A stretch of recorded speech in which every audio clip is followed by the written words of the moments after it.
He built a billion-dollar empire from nothing.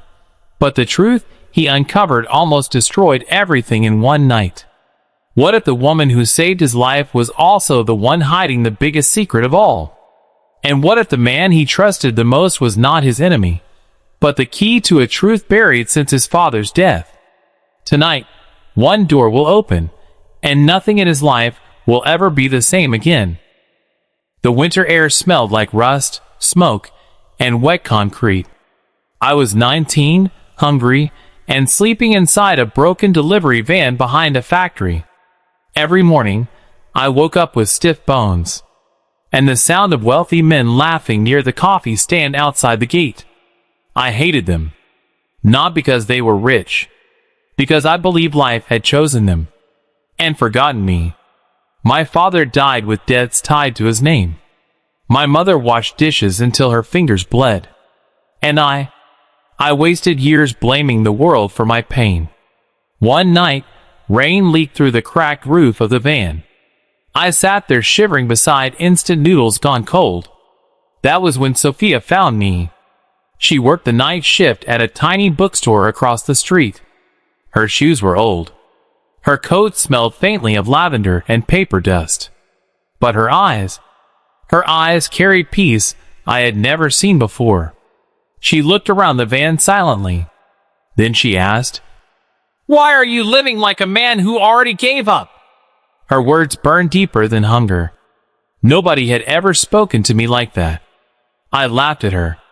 I told her discipline was for lucky people. She stepped closer. Rainwater dripped from her hair onto the cold pavement. Then she whispered something I still hear every morning of my life. "Discipline your mind before life disciplines you." After that night, everything changed slowly and painfully.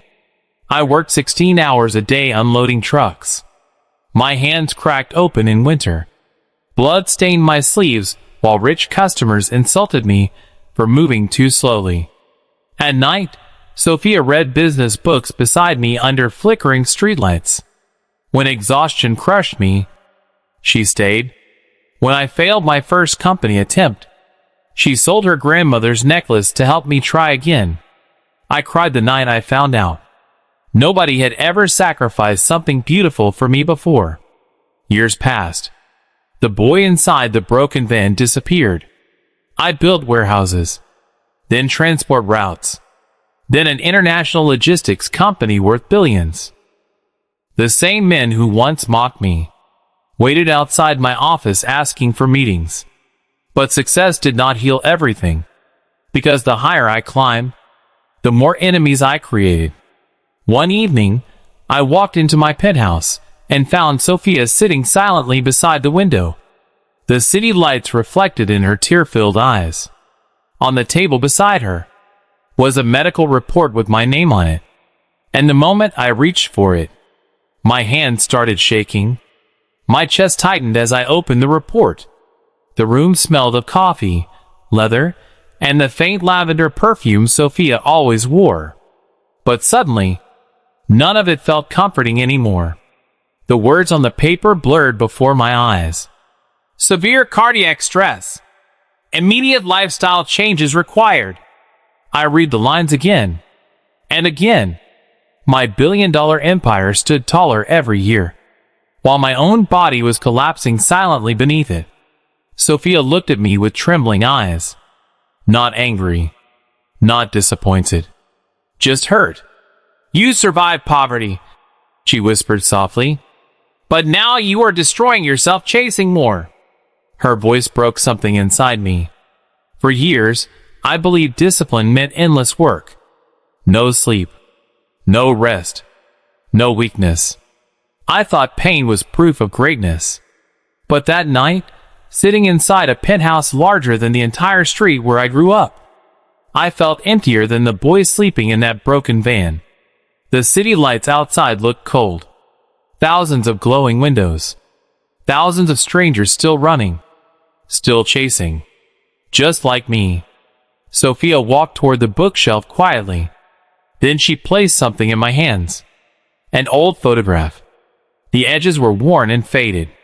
It was me at 19. standing beside the delivery van with tired eyes and torn shoes.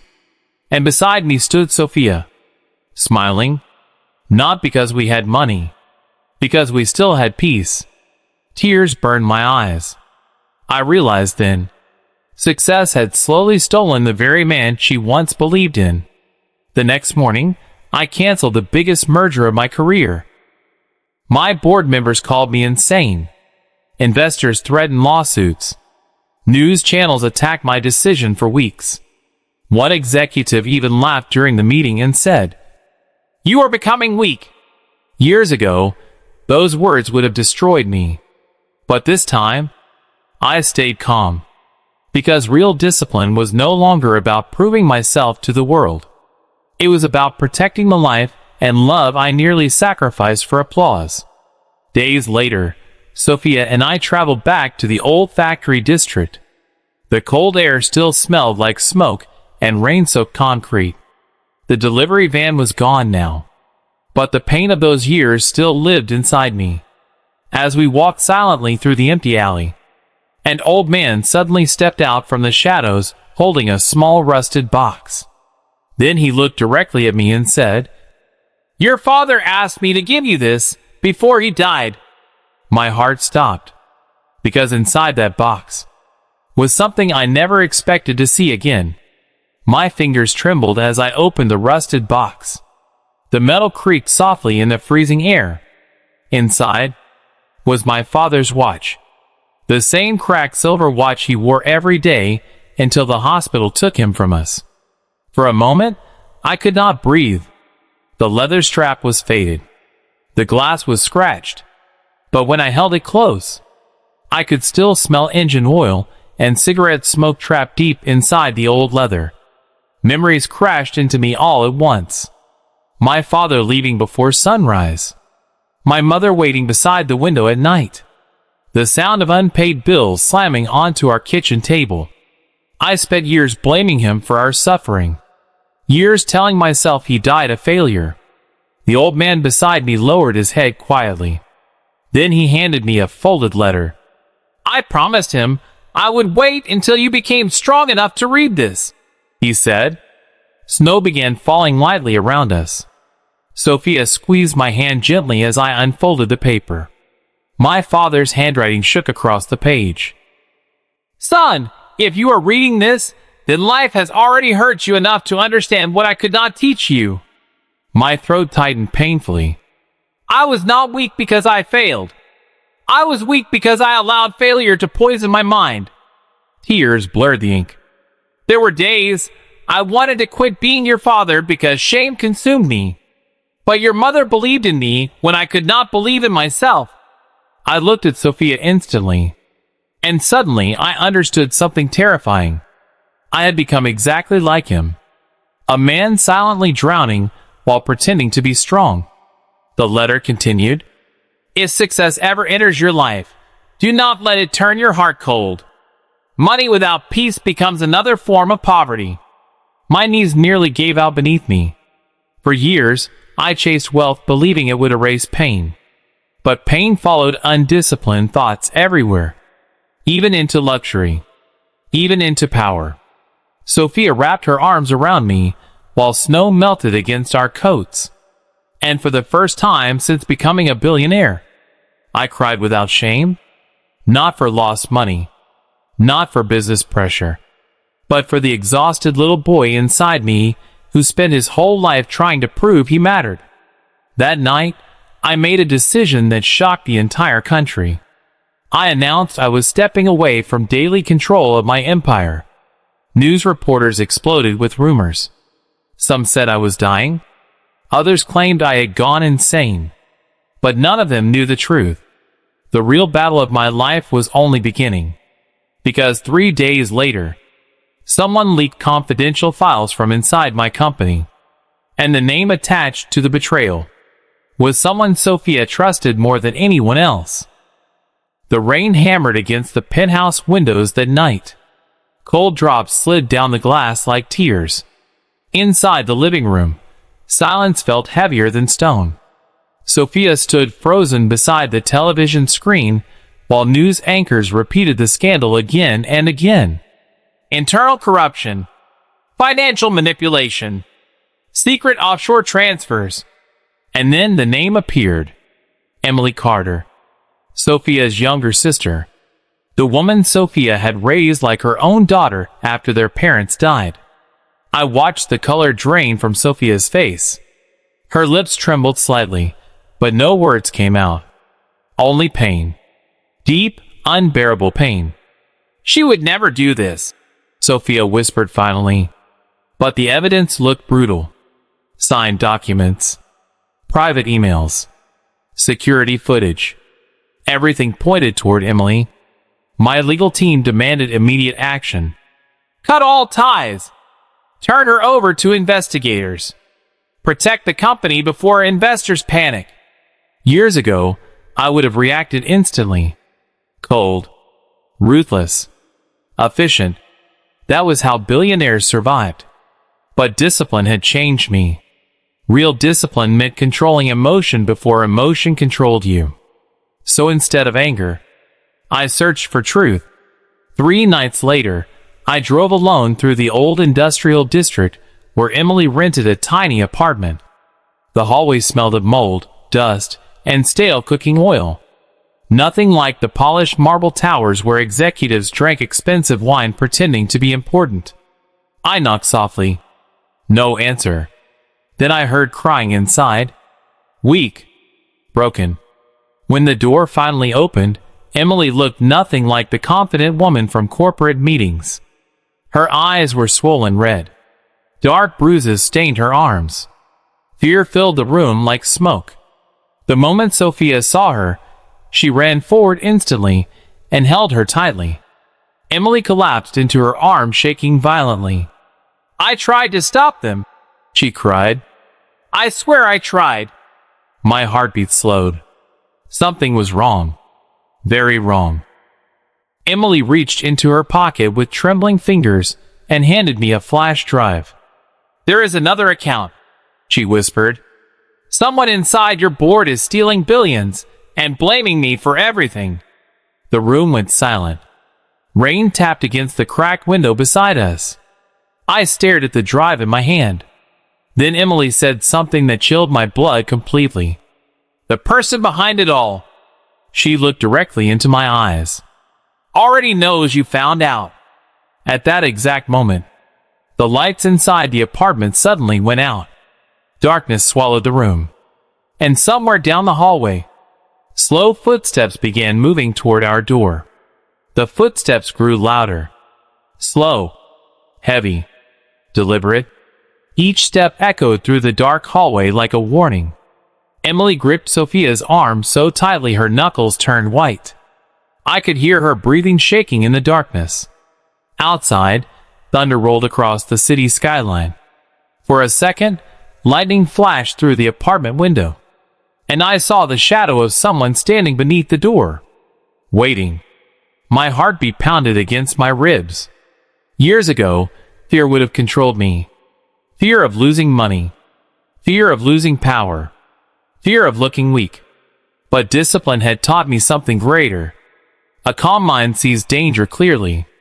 A panicked mind destroys itself before the enemy even attacks. I motioned for Sophia and Emily to stay silent. Then I moved slowly toward the kitchen counter where Emily kept an old flashlight. The apartment smelled damp and cold. Peeling wallpaper curled near the ceiling. Tiny drops of water leaked from a rusted pipe beside the sink. This was the reality hidden beneath the glamorous world my company pretended to represent. People suffering quietly while powerful men played games with billions. The footsteps stopped directly outside the door. Silence. Then, 3 soft knocks. Not aggressive. Not rushed. Almost polite. Emily covered her mouth to stop herself from crying. I looked through the peephole carefully, and my blood ran cold. It was Marcus Hale, my oldest business partner, the man who helped me build the company from the ground up, the man I once trusted like a brother. Rain soaked his expensive coat as he stood there expressionless beneath the hallway light. Then his voice came through the door calmly. "I know you are inside." Sophia stared at me in disbelief. Marcus had attended our wedding. He held my hand outside the hospital when my mother died. He once told me loyalty mattered more than money. And now, my entire empire was collapsing because of him. I opened the door slowly. Marcus looked exhausted. Dark circles sat beneath his eyes. For the first time in years, he did not look powerful. He looked broken. "You should not have come here," I said quietly. He lowered his head. Then he whispered something I never expected to hear. "They threatened my son." The hallway fell silent. Marcus stepped inside slowly and closed the door behind him. Rainwater dripped onto the wooden floor while guilt filled his face. "I never wanted any of this," he said. "But once you enter a world built on greed, it never stops asking for more." Then he reached into his coat pocket and pulled out another flash drive. "This one contains names," he whispered. "Politicians, investors, executives." My chest tightened, because if what he was saying was true, this was no longer about stolen money. It was something far bigger. And before I could answer, someone outside the apartment suddenly screamed. Then came the terrifying sound of gunshots echoing through the building. The gunshots tore through the hallway like thunder. Emily screamed softly. Sophia grabbed her instantly and pulled her behind the kitchen wall. My pulse exploded inside my chest, but my mind stayed strangely calm. Discipline. Not the discipline that built money. The discipline that keeps a man steady when fear tries to own him. Another scream echoed downstairs. Then hurried footsteps. Doors slamming. People crying. Marcus looked toward the window with panic in his eyes. "They found us faster than I expected," he whispered. Rain battered the glass harder now. Police sirens wailed somewhere far away, but not close enough. Not nearly close enough. I stared at the flash drives in my hands. 2 tiny pieces of plastic capable of destroying some of the most powerful men in the country. Men who smiled in public while crushing innocent lives in private.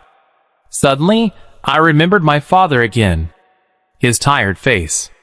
His defeated eyes. A hard-working man destroyed by people richer and stronger than him. For years, I promised myself I would never become powerless again. But somewhere along the climb, I accidentally built relationships with the same kind of monsters who ruin families like mine. The realization sickened me. Marcus sat heavily against the wall. His expensive watch glimmered faintly under the emergency light.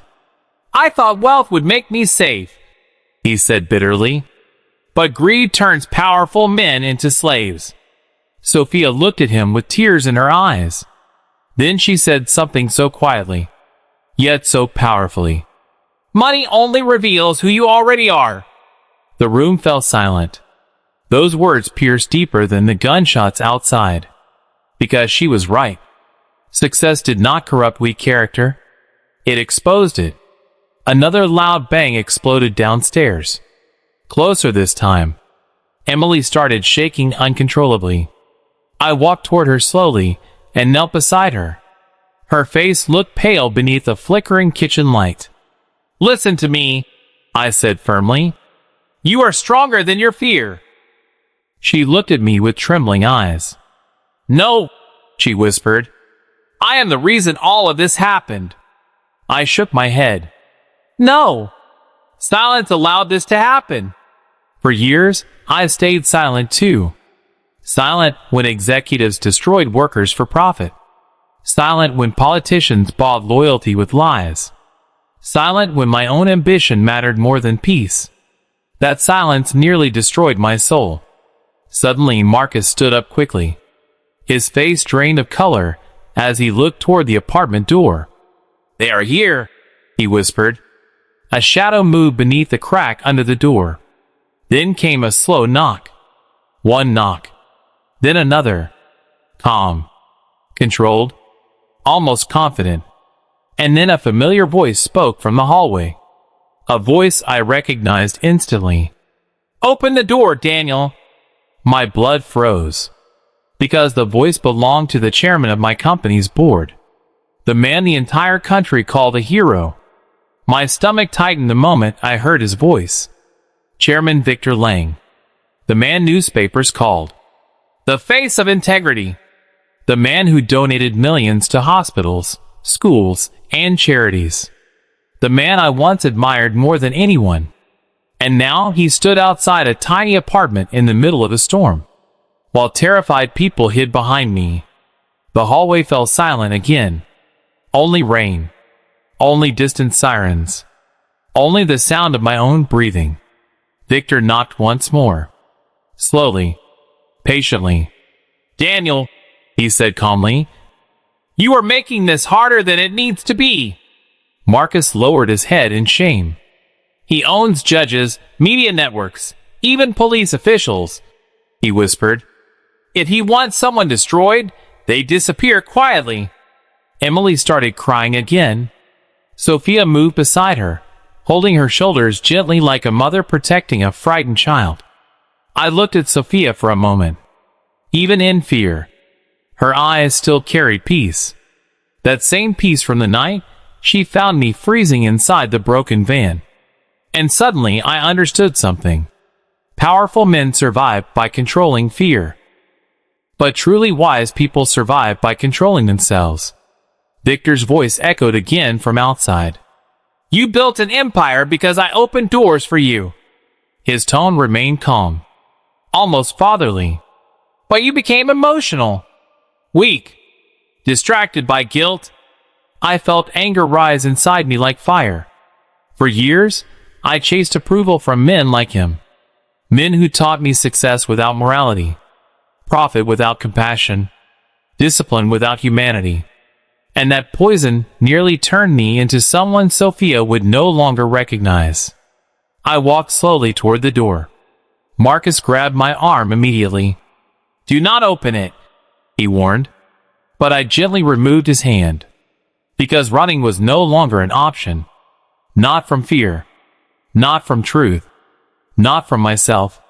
The apartment smelled of wet concrete and anxiety. The flickering emergency light painted shadows across the cracked walls.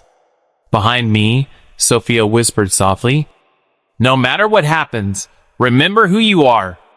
Her words steadied my heartbeat instantly. I placed one hand on the doorknob. Then I spoke through the door quietly. "You taught me how to build wealth, Victor." I paused. "But Sophia taught me how to remain human." For the first time, silence came from the other side. A long silence. Then Victor laughed softly. Not angry. Not nervous. Disappointed. "You still think this is about morality," he said. "This is about survival." Then came a metallic click outside the door. A gun being loaded. Emily gasped in terror. Marcus cursed under his breath. But strangely, I felt calm. Because for the first time in my entire life, I was no longer afraid to lose money, status, or power. The only thing I feared now was becoming the kind of man who destroys others to protect himself. Then Victor spoke one final sentence through the door. And the moment I heard it, my entire body went cold. "Sophia has not told you the truth about her past, has she?" I stood there for a long moment, unable to move. The words of Victor lingered in the air like poison and truth mixed together. "The night your father died." Sophia's breath shook beside me. Marcus lowered his head, as if the past itself was collapsing on his shoulders. Emily whispered, "No more secrets." But I had already lived too many lives inside one lifetime. The boy in the broken van. The builder of empires. The man standing at the edge of truth. I slowly opened the door. Cold air rushed in like a memory I had forgotten how to feel. Victor stood alone in the hallway. No weapon raised. No arrogance in his posture. Only exhaustion. For the first time, he did not look powerful. He looked finished. "I did not come to destroy you," he said quietly. I came to end what I started. He handed me a sealed file. My involvement in your father's downfall, he added, and the system I built that used people like you and Sophia. My hands trembled as I opened it. Inside were records, confessions, proof of manipulation, and a final letter from my father, written before his death. Sophia stepped closer as I read it, and this time, she did not hide. She simply said, I stayed with you not because I was sent, but because I chose to stay when I finally understood love cannot be controlled. Silence filled the room. Victor took a slow step back. I will face what I built, he said, but you must decide what you will become after learning the truth. Then he turned and walked away into the rain, and I never saw him again. Days later, everything changed. Not my wealth, not my name, but my purpose. I rebuilt my company without corruption, without silent deals, without fear-driven ambition. And Sophia stayed, not as a shadow of my past, but as the reason I finally understood it. Years later, sitting in a simple office instead of a glass tower, I realized something quietly powerful. Success without discipline destroys a man, but discipline without love destroys his soul. The real victory was never becoming a billionaire. It was becoming someone who could lose everything and still choose to do what is right. And I finally understood the truth my life had been trying to teach me all along. Discipline your mind before life disciplines you.